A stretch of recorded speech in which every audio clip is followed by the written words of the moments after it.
Hello, thank you for joining me. For those of you new to my channel, my name is Mindy Mandell. And this channel, as you can see, is all about Platonism. Just as the name says, what I do is talk about some of Plato's ideas or theories. In other videos, I'll talk about the metaphysics behind it. And sometimes I'll also talk about how we can internalize these things that we're reading and thinking about so as to actually transform our lives and to live as Platonists. So today what I want to talk about are things in themselves, or what in academia are called forms or ideas. And the way that I want to present this is to see how it fits into the whole of everything that Plato was doing. He built his whole philosophy around the idea of the virtues and the need to educate the soul, that we are here to learn. Now, wisdom is the virtue that is really the foundation of the other three. Courage, temperance, and justice being the other three. And I've presented this in some past videos, and I'll put a link above for those of you not familiar with the way that I present Plato. So we need to understand how we fit into a greater whole, and this is part of what we're talking about here, that using the absolute realities as a model for the physical world. Now notice that I use this phrase absolute realities. I don't call them forms or ideas. Both of those can be misnomers. The transliteration of the Greek word idea would be idea, and that's perhaps why that word is sometimes used. Or you can think of them as the ideas in the mind of God. But in that idea, they were using the word idea in a more of a poetical way, and you have to understand it as different from a human concept in a human mind. And so it can be a little confusing. Form gives us the idea of shape, but what we're talking about, these absolute realities, are beyond time and space. And so they're not forms and they're not concepts. And so both of those names can be a little misleading. In our modern way of thinking, we tend to think of ideas or concepts as something less than reality. Our physical world we think of as reality, and ideas are something less than that. An idea of a house is not the real house. The brick and mortar house is the real house.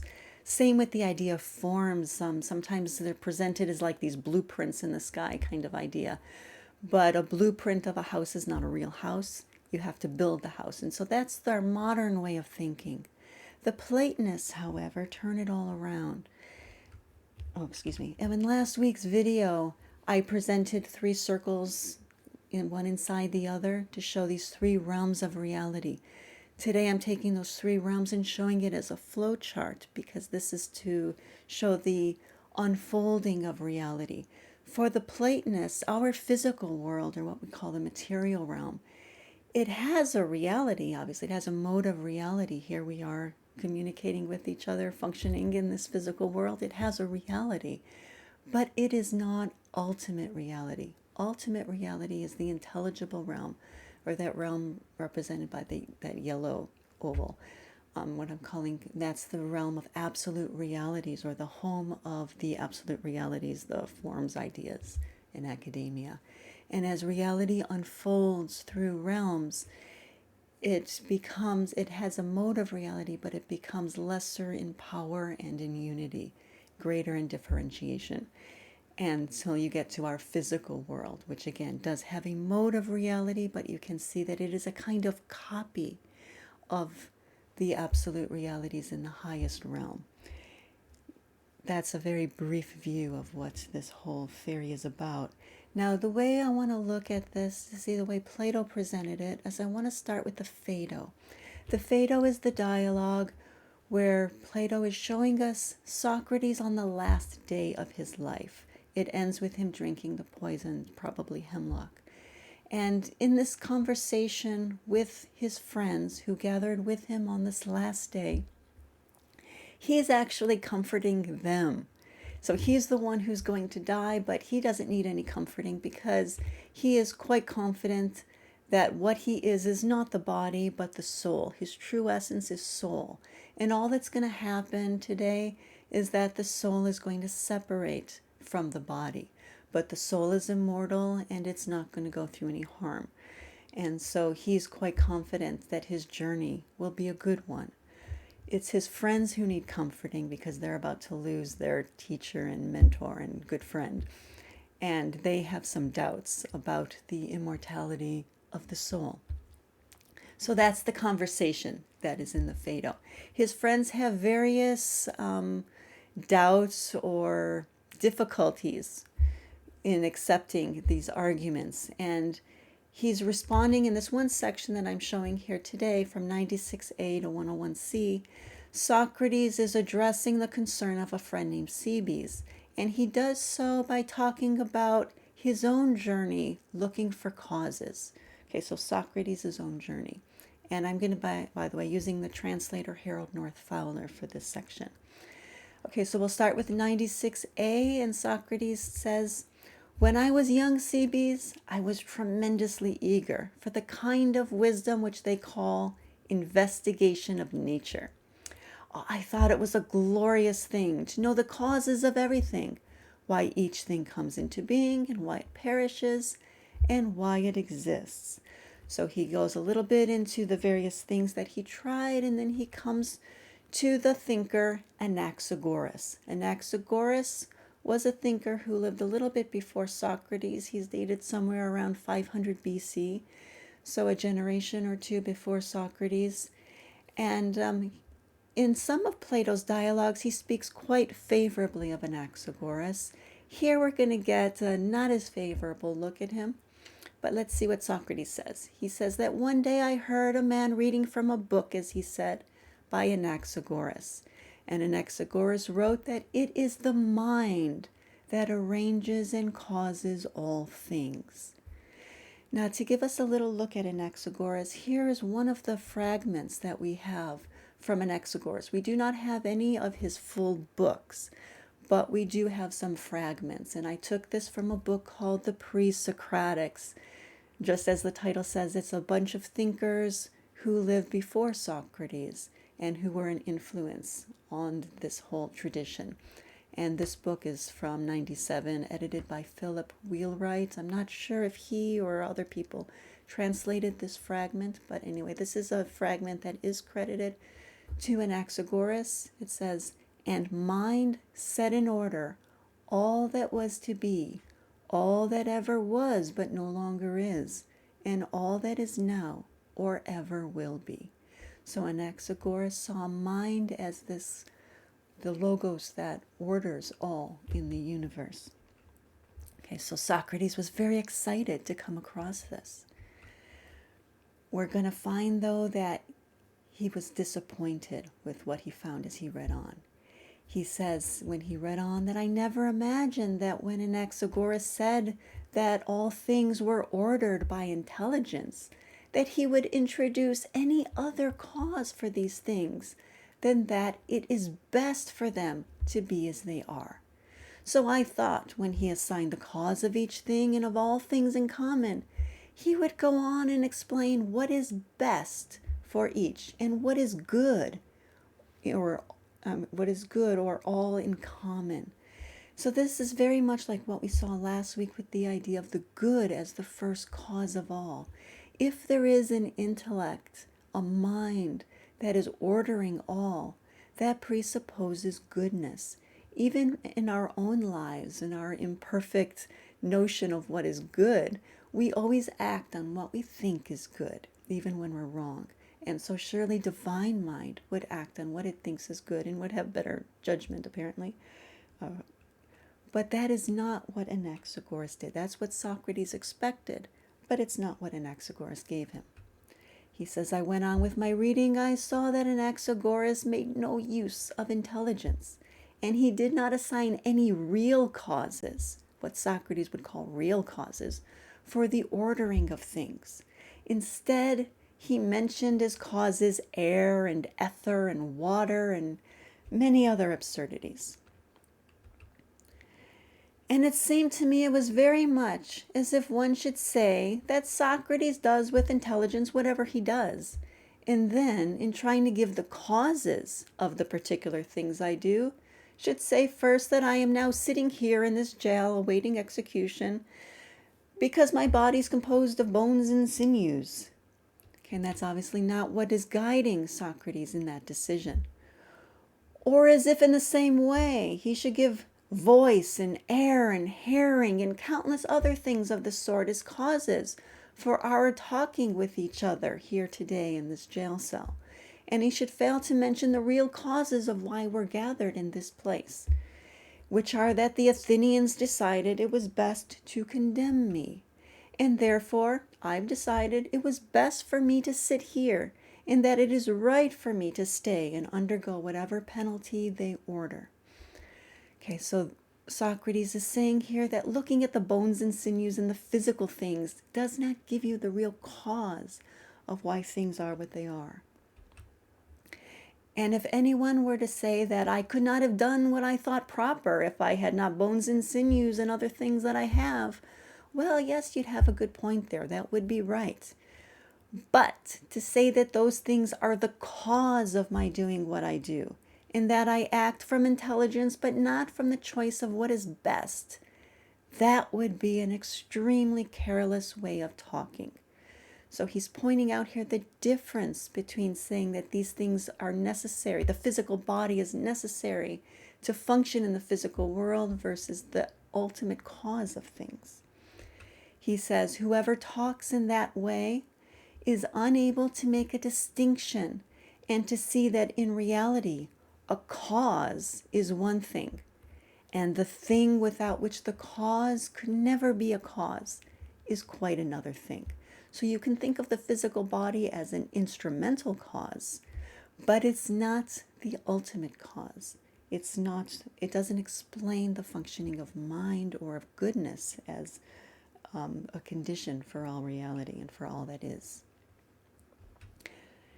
And then his further understanding of these people who think that way is that they do not look for the power which causes things to be now placed as it is best for them to be placed. Nor do they think it has any divine force, that this power has any divine force. Instead, they think that they can find a new Atlas, more powerful, more immortal, and more all-embracing than this. And in truth, they give no thought to the good, which must embrace and hold together all things. That's also what we saw last week about the good, that part of the reason that it is equated with the one is because both embrace and hold together all things. So this argument he's giving is very much the same argument that we might have against those atheists who look at science for the cause of this universe. They're looking for a physical beginning of the universe and saying that that's the cause. He says they don't appreciate that there is a power, a goodness that is a condition for all of the physical unfolding of reality, that the physical is only an instrumental cause. Okay, now from here, he's going to go on to talk about his own approach to looking for causes. And he has this general principle. I assume in each case some principle which I consider strongest, and whatever seems to me to agree with this, whether relating to cause or anything else, I regard as true, and whatever disagrees with it as untrue. Now he's going to give us beauty as an example. He says, I think that if anything is beautiful besides absolute beauty, it is beautiful for no other reason than because it partakes of absolute beauty. And this applies to everything. If anyone tells me that what makes a thing beautiful is its lovely color or its shape or any such thing as that, well, all those things just confuse me. I hold simply and plainly, and perhaps foolishly, to this, that nothing else makes it beautiful but the presence or communion of absolute beauty, however it may have been gained. And about the way in which the realms of reality unfold, this exact mechanics of it, if you will, I make no positive statement as yet. Okay, this is the last day of his life, as yet. But I do insist that beautiful things are made beautiful by beauty, by the thing itself, the absolute reality. And he says that for any one of his friends who take his advice, he says, you should exclaim loudly that you know no other way by which anything can come into existence than by participating in the proper essence of each thing in which it participates. So as a further example, things which are to be two, they must participate in duality, and whatever is to be one must participate in unity. And if you follow Socrates' advice, then you would pay no attention to the divisions and additions and other such subtleties, leaving those for wiser people to explain. Okay, so when we were in grade school, first learning arithmetic, maybe in our textbook we saw, for example, 5 birds, and then 3 of them fly away, and that's why there are 2. But Socrates is saying, no, that doesn't explain why 2 exists. Part of the reason that the Platonists and the Pythagoreans before them, who influenced them, part of the reason that they all look to arithmetic, geometry, and so on as a doorway into the divine is because we can see that no matter whether you use English too or you use another language, whether you're using, say, Roman numerals or Arabic numerals to write the numbers, what we are writing or speaking are representations of something that has an absolute reality. And so even if it's hard to see the absolute reality or to understand the absolute reality of things like equality or beauty, these other we call abstracts, what we can understand it with numbers. And so numbers for many people are a doorway into the divine. And that's what he's saying here. It's not about how many birds flew away. It's about the fact that there must be an absolute reality of 2 in order for us to even talk about 1 or 2 or 3 or birds in general, to count them. So he's pointing us not to the divisions and additions and the other subtleties, which most people point to. He's saying we must go beyond that to see why does 2 even exist at all.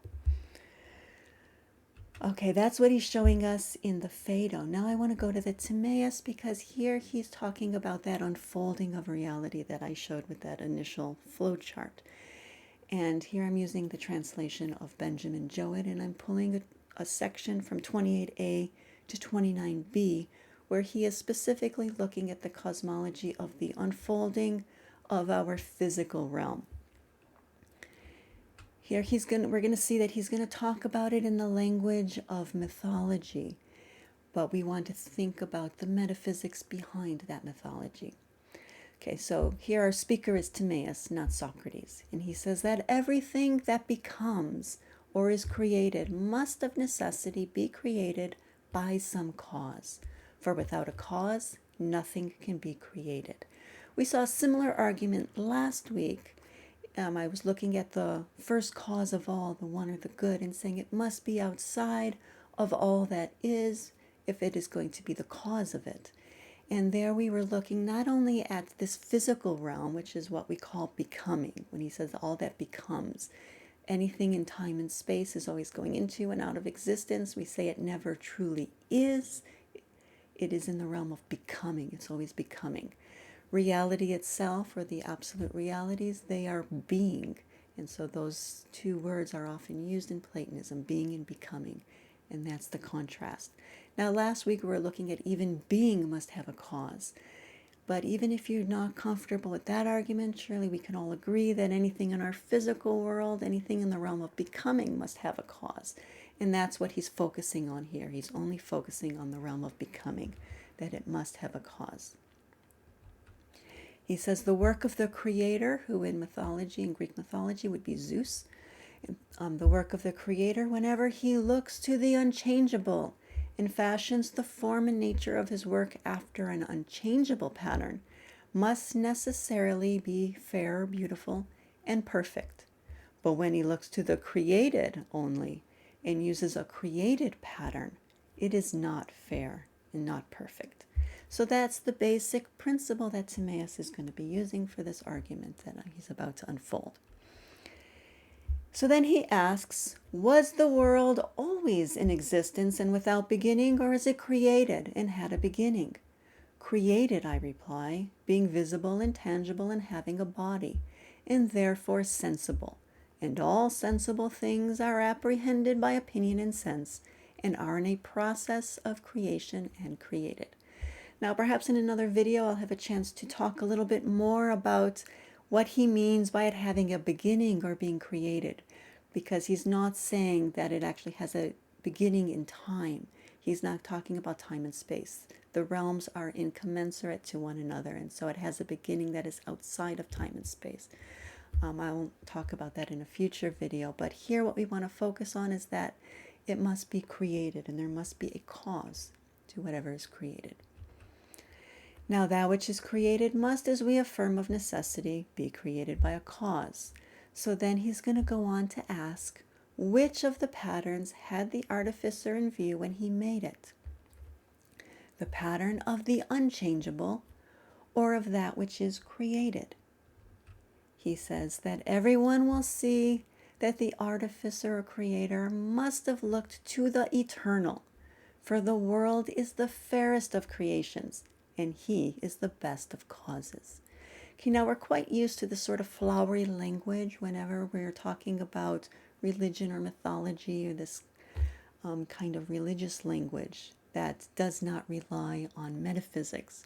However, in the Platonic tradition, even when philosophers are using this sort of flowery language, there is a metaphysics behind it. And the metaphysics behind this is the idea of mind and good that we saw in the Phaedo. And so because mind is ordering all and it presupposes goodness, then the world must be the fairest of creations, and it has the best of causes. And having been created in this way, the world has been framed in the likeness of that which is apprehended by logos and phronesis, and is unchangeable. And it must therefore of necessity, if all this is admitted, be a copy of something. Okay, now notice there that I'm giving you the Greek, because the English words reason and mind can be misleading if we are thinking in human terms. When we reason, we are using discursive logic. And when we think of mind, we think of that process, or that power that we use to think discursively. However, logos goes beyond that. It covers all in the divided line. Reason here, that kind of discursive thought that we think of as reasoning, that would be the understanding section of the divided line, or dianoia. But there is one section beyond it, knowing, or episteme in Greek, and that is more of that intuitive knowing. So dianoia would be like going up the steep ascent out of the cave, but episteme, or knowledge, that kind of intuitive knowing, that direct knowing, is seeing the upper world. And so to go into that upper world goes beyond discursive thinking, and the logos goes through all of the divided line. And so also what he's talking about, not mind, but phronesis, is that power in the soul that grows as we are able to participate in those higher realms. And so it goes beyond what most people think of in our colloquial sense of reasoning in mind. And so that's why I'm giving you the Greek. And so the realm of absolute realities is the likeness that this realm is a copy of, and it can only be apprehended through these higher functionings of the soul and of mind. And so if we see that this realm is a copy of, or that is the likeness that can be apprehended in this way, then it follows that this realm must be a kind of copy of sorts. And that was like that flow chart that I gave you. Okay, so how can we think about this in mythological terms? Okay, well, here's our creator, Zeus, in mythology. Now, he is looking then to that realm that is unchangeable, that realm that can only be apprehended by participating in nous.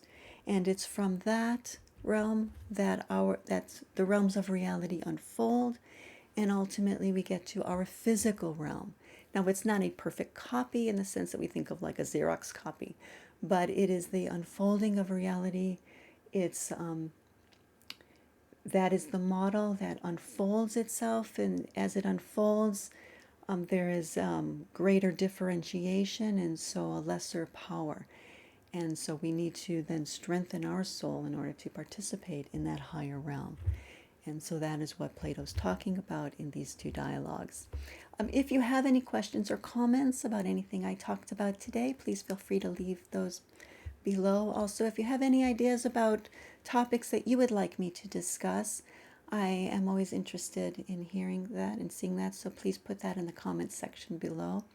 There was a request for some Plotinus, and so I'm going to look at him next. I'm going to look at Aeneid 6-9, which is the very last of the Aeneids, so I'm jumping right to the end, in part because it's one of my favorites, so it's kind of for me, but also because it really does fit with these first two videos that I've done since finishing the Platonic dialogues. So we've looked at the one and the realms of reality here and talked about that need for that power to participate in these higher realms. But Plato is just telling us what we need to do. He's not really telling us how. And that's where Plotinus comes in, because he really focuses more on the experiential side of Platonism.